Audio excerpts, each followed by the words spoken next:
Avant de passer la parole au candidat lui-même, Monsieur le Président, candidat Kamto, je voudrais simplement dire à ce conseil que tout de même, on a été heureux qu'on ait pu avoir le temps de prendre la parole, de dire ce qu'on avait à dire,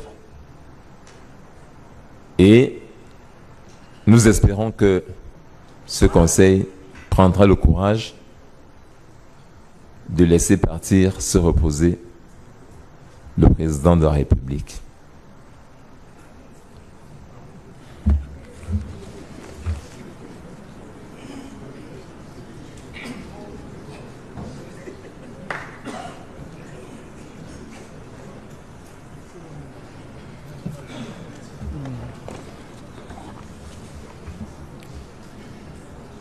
Monsieur le Président du Conseil constitutionnel,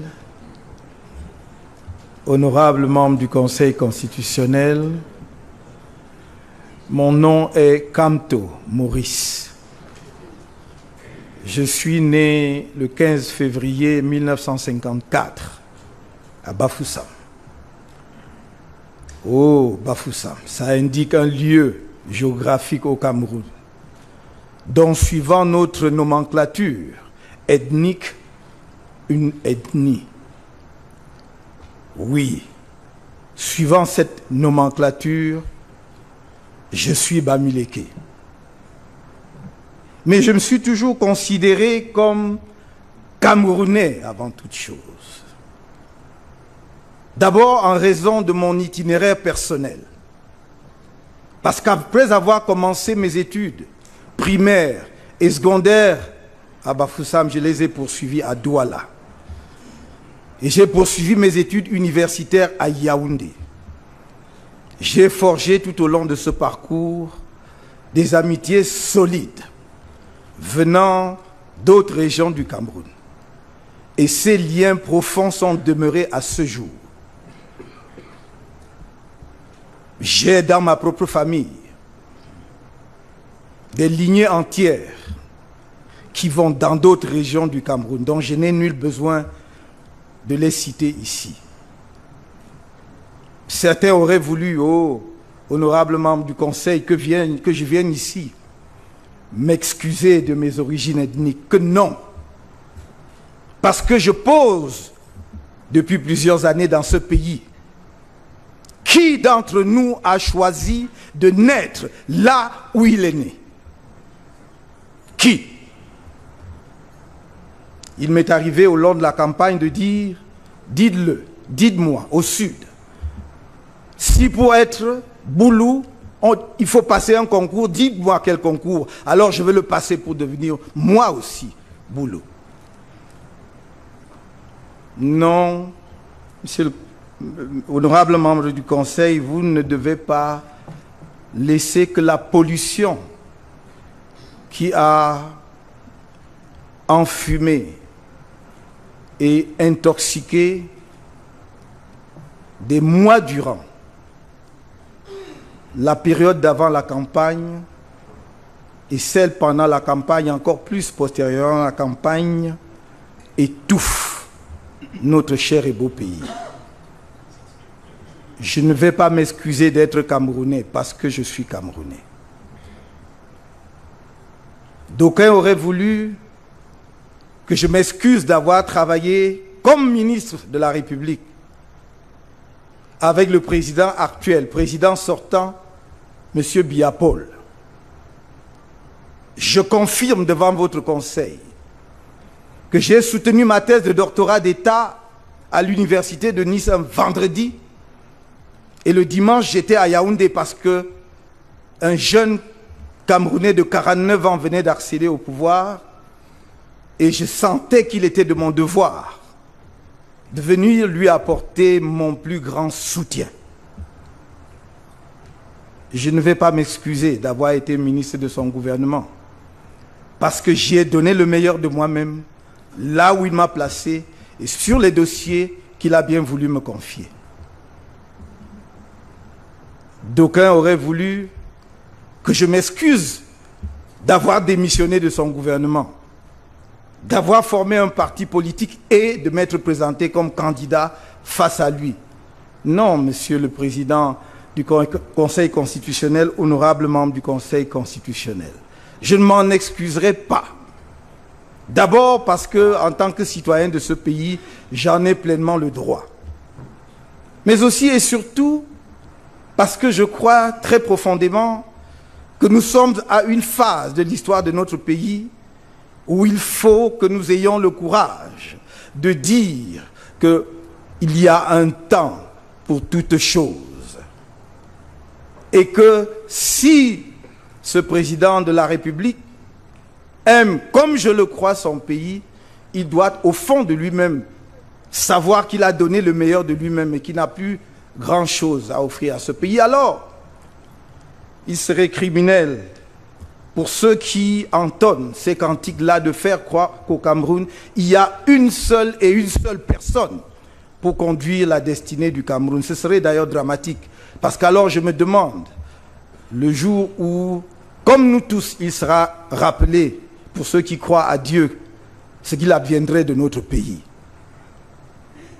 Honorables membres du Conseil constitutionnel, mes conseils vous ont exposé, munis de preuves irréfutables, les raisons pour lesquelles l'élection présidentielle du 7 octobre dernier doit être annulée, notamment dans les régions de l'Adamawa, de l'Est, de l'extrême nord, du nord-est, ouest, du sud, du sud-ouest, ainsi que dans certaines autres localités. Au moment où m'échoit l'honneur et le privilège de prendre la parole devant votre auguste juridiction, je regarde le faste de votre cour et j'espère contempler à l'issue de cette audience le lustre de votre décision. Mais en même temps, je ne puis m'empêcher de penser aux 25 millions de nos compatriotes qui, à cet instant même, ont le regard tourné vers le sommet de cette colline orgueilleuse où vous êtes appelés à écrire une page décisive de l'histoire nationale. Honorables membres du Conseil constitutionnel, lorsque le 8 octobre dernier, au lendemain du scrutin présidentiel de la veille, j'ai revendiqué la faveur des urnes. Je me fondais sur les résultats sortis des bureaux de vote. Dans l'Adamawa, j'ai gagné dans les arrondissements de Bankim et de Tignière. Dans la ville de Ngaoundéré, l'abstention était très élevée. Dans le centre, j'ai remporté dans 4 des 7 arrondissements que compte la capitale, à savoir Yaoundé 2, Yaoundé 3, Yaoundé 5, Yaoundé 6. À l'est, en dehors de la ville de Bertoua, où j'étais en 2e position, tous mes représentants étaient chassés des bureaux de vote partout ailleurs. Dans l'extrême nord, aux environs de 22 heures, les informations du terrain m'avaient donné vainqueur dans les arrondissements de Touloum, Guidigis, Moulvoudaï et Tsiglao, dans le Mayokani, Kalfou, Dachika, Vélé, Kaikai, dans le Mayo Danaï. Dans le Diamaré, le RDPC a décidé de mettre hors des bureaux de vote par la force nombre de nos représentants jusqu'à 17h30, moins de 20% d'électeurs s'étaient déplacés pour voter. Dans le Mayo Sava, j'étais en tête après le décompte des voix. Dans le Mayo Tchanaga, malgré le fait d'une bande armée qui s'est emparée des bureaux de vote pour bourrer les urnes, des actes contre lesquels plusieurs de mes représentants ont été séquestrés à la gendarmerie pour avoir osé protester, je talonnais le candidat du RDPC après le dépouillement des votes. Dans le littoral, je gagnais largement dans toutes les villes du département du Mungo, je dis bien dans toutes les villes, dans la ville de Douala, et je venais en 3e position dans la Sanaga maritime. Dans le nord, je gagnais largement dans les arrondissements de Mayo-Oulo, de Demsa et dans le département du Faro et d'Eo. Dans le nord-ouest et le sud-ouest, il n'y a pas eu d'élection, comme mes avocats l'ont clairement montré. À l'ouest, dès 21 h, nous avions tous les résultats, sauf le département du Noun, où nous gagnions partout avec une très large majorité dans la MIFI. Dans le sud, nous n'avons pu avoir aucun résultat, tous mes représentants ayant été exclus des bureaux de vote pour chasser comme des criminels, molestés sans aucun recours. Il faudra d'ailleurs qu'un jour, on se penche sur la question du statut du représentant, du candidat ou d'un parti dans les bureaux de vote, car voilà des personnes qui sont la clé de vote dans notre système, mais qui ne jouissent d'aucune protection, qui peuvent être jetés dehors, emprisonnés, sans qu'ils ne bénéficient d'aucune protection. Monsieur le Président du Conseil constitutionnel, honorable membre du Conseil, la victoire et la défaite sont les deux issues possibles d'une guerre, comme le succès et l'échec, celle de toute confrontation ou de toute compétition. Je n'ai jamais pensé qu'il m'était impossible de perdre l'élection présidentielle du 7 octobre dernier. Seulement, je me suis efforcé de mettre toutes les chances de mon côté, allant à la rencontre des populations camerounaises dans leur lieu de vie, au plus profond du pays. J'ai dû braver souvent les épreuves des routes impraticables et dangereuses pour les atteindre. J'ai partagé leur quotidien dans leurs habitations précaires, leurs repas sobers, leur manque d'eau potable, leurs habitations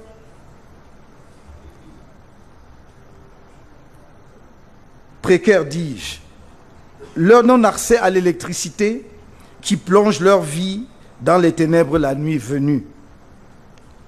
Leur misère a bouleversé ma conscience. Partout, je leur ai dit ce qu'on allait faire ensemble pour mettre un terme à cette situation. Ces populations ont réalisé que je peux me battre pour elles, souffrir avec elles. Et je me suis promis de ne faire l'économie d'aucune énergie au fond de moi, me disant que si au soir du 7 octobre, je n'étais pas choisi pour être le prochain président de la République de ce pays, j'aurais néanmoins donné au peuple camerounais toute ma foi et ma sincérité. Et ce peuple m'a compris et m'a donné majoritairement sa confiance. Honorables membres du Conseil constitutionnel, ceci n'est pas qu'un contentieux électoral. Il s'agit d'un contentieux historique entre un Cameroun aplati qui, depuis les origines, cherche à se redresser et le Cameroun de l'arrogance régnante, méprisant, sûr de son fait. Je tends l'oreille et j'entends les protestations qui parcourent le pays, y compris là où l'on a imposé aux urnes, avec une brutalité sans précédent, de dire qu'elles se sont exprimées à 100% en faveur du candidat Biya Paul. Ceci n'est pas qu'un contentieux constitutionnel, dis-je. Il s'agit aussi du contentieux d'un système électoral que vous ne pouvez pas laisser prospérer encore, parce qu'il mène à coup sûr notre pays tout droit vers la tragédie des règnes sans fin, aveugles sur leur propre épuisement et sourds aux cris de détresse d'un peuple essoré, à la dignité arrachée, qui désespère et qui demande: ne sommes-nous donc pas vos compatriotes? Pour la situation de guerre qu'il a laissé s'installer et prospérer dans les régions anglophones du nord-ouest et du sud-ouest, le candidat président sortant, Biya Paul, n'a pas gagné et ne pouvait pas gagner l'élection présidentielle du 7 octobre dernier dans un tel contexte dans les régions du nord-ouest et du sud-ouest. Par le tribalisme orchestré par les services de l'État, qui instille la haine dans les veines de la société camerounaise pour détruire le vivre ensemble, la cohésion nationale et ultimement notre nation si fragile, sans que ne bronche le candidat président sortant, la preuve est faite que la volonté du candidat Biya Paul de se maintenir au pouvoir par tous les moyens et à tous les prix et au-dessus de toutes choses, y compris du Cameroun même. Car je ne peux pas comprendre, Monsieur le Président du Conseil constitutionnel, honorable membre, que le Président de la République se taise devant ce déferlement de haine. Où allons-nous avec le repli identitaire? Qu'il se taise, parce que ça fait partie de sa fonction constitutionnelle de garant de l'unité du Cameroun et n'interpelle personne, ni de hautes personnalités de l'État qui se livrent à cet exercice dangereux pour notre pays, ni au service de l'État qui s'y prête. Je ne peux pas le comprendre. On comprend dans ces conditions que l'élection présidentielle du 7 octobre se soit transformée en un piteux spectacle de sauvagerie électorale, où ELECAM, les responsables du RDPC, l'administration, voire la justice et les forces de sécurité se sont surpassés pour voter à la place des électeurs. Et comme leur besogne n'était pas sans reproche, les informaticiens ont pris la relève pour se substituer aux urnes et ont réparti les voix et les pourcentages de vote suivant des prévisions de longue date, où il était décidé que le candidat Biya Paul devra être élu coûte que vaille, avec un score non inférieur à 70%. Ces données sont dans les lieux publics depuis de longs mois déjà. Je passe les faux sondages qui se couplent aux faux observateurs de Transparency International inventés pour la circonstance. Ce pourcentage dévolu aux vainqueurs que le RDPC vous demande de consacrer circule depuis plus d'1 an déjà. Jamais je n'avais imaginé qu'un candidat qui règne sur le pays sans partage depuis 36 ans prendrait le risque de la destruction de notre patrie pour se conserver au pouvoir. Si telle avait été ma conviction, croyez-moi, Monsieur le Président, honorable membre du Conseil, je n'aurais pas fait acte de candidature. Parce que rien n'est plus cher à mes yeux que l'unité, la paix et le bonheur de notre pays et de notre peuple. Mais puisqu'ainsi cette élection a montré que jamais le régime en place depuis un demi-siècle n'acceptera que se déroule dans notre pays le jeu démocratique qui garantit une alternance pacifique au pouvoir, il s'impose à moi, et j'en suis sûr, à de nombreux autres compatriotes camerounais, l'impérieux et noble devoir de résistance à la spoliation perpétuelle de notre liberté et de notre droit légitime au libre choix de nos dirigeants. Madame et Messieurs les membres du Conseil constitutionnel, j'en appelle à vos consciences de mères et de pères, voire de grands-parents. Le moment est venu de donner une chance à nos enfants,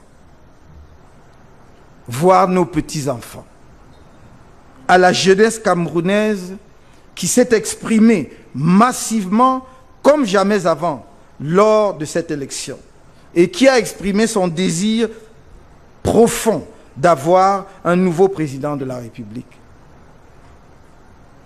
Ne tuez pas son rêve en cautionnant les fraudes massives et barbares, les exactions et les corruptions électorales sans précédent par lesquelles on veut étouffer sa voix.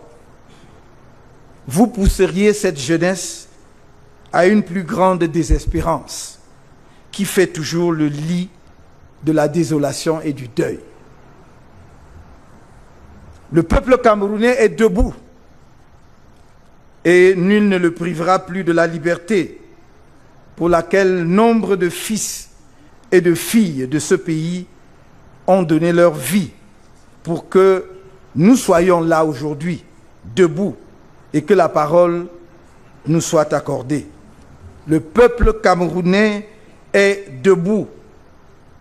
Et comme je lui ai déclaré partout où je suis allé à sa rencontre, jamais je ne le trahirai.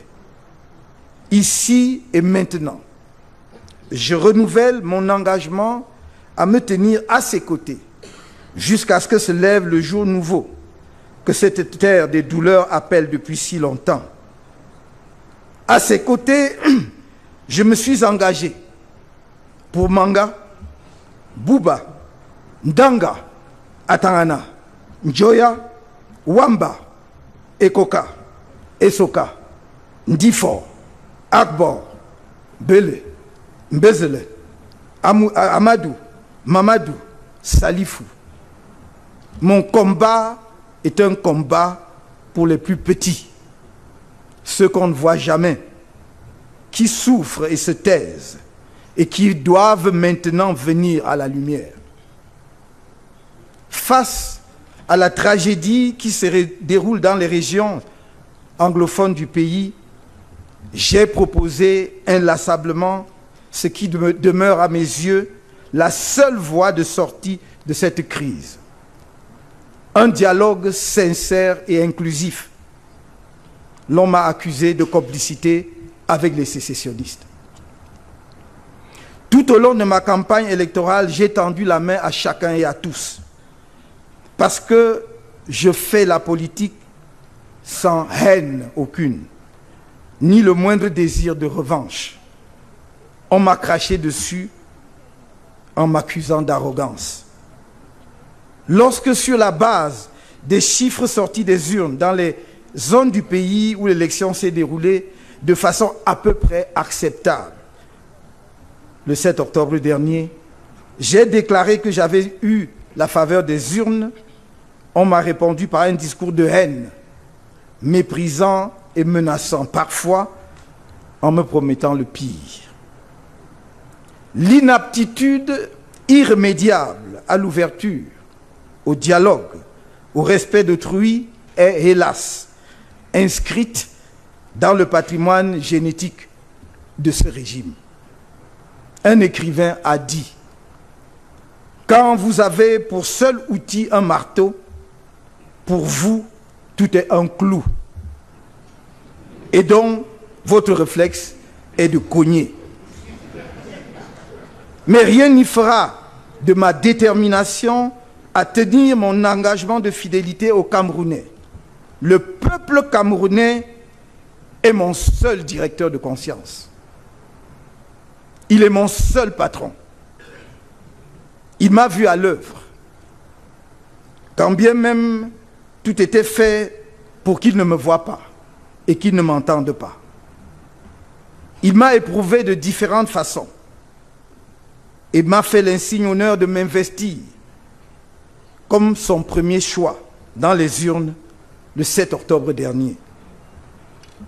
Honorables membres du Conseil constitutionnel, ceux qui, depuis des années, clament, arrogants et méprisants, qu'après Biya, ce sera Biya, fourbissent les armes de guerre dans un complot macabre contre le peuple camerounais et la nation camerounaise. N'acceptez pas d'être l'instrument du passage forcé du candidat président sortant pour un 7e mandat. Ce serait un véritable désastre pour le Cameroun. Vous devez dissiper les nuages qui s'amoncellent à l'horizon de notre pays en prenant le courage de rendre la seule décision qui s'impose au regard des actes et comportements qui ont entaché irrémédiablement le scrutin du 7 octobre dans de nombreuses circonscriptions administratives du pays et notamment dans les 7 régions visées dans notre requête. À l'heure de votre verdict, la victoire sera celle de la justice qui apaise la victoire. Celle de votre haute et prestigieuse juridiction qui aura fait montre de courage, d'indépendance et de patriotisme. Celle du peuple camerounais, ultimement, peuple camerounais espérant, qui aura été récompensé dans sa patience. Oui, je ne demande qu'une chose, que la volonté de ce peuple, qui n'a pas accordé son choix majoritaire au président sortant, soit respectée, et que le candidat qu'il a investi de sa confiance pour assumer les fonctions de président de la République pour le mandat qui va s'inaugurer bientôt soit établi dans sa victoire par le Conseil constitutionnel. Et ce sera justice. Je vous remercie.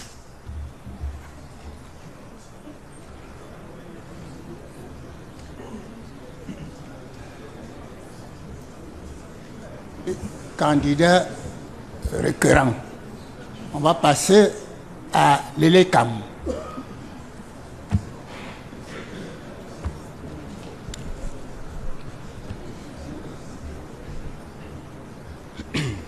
Monsieur le Président, honorables membres, nous vous prions de permettre que Elections Cameroun intervienne en 2 temps, qui seront d'ailleurs très courts.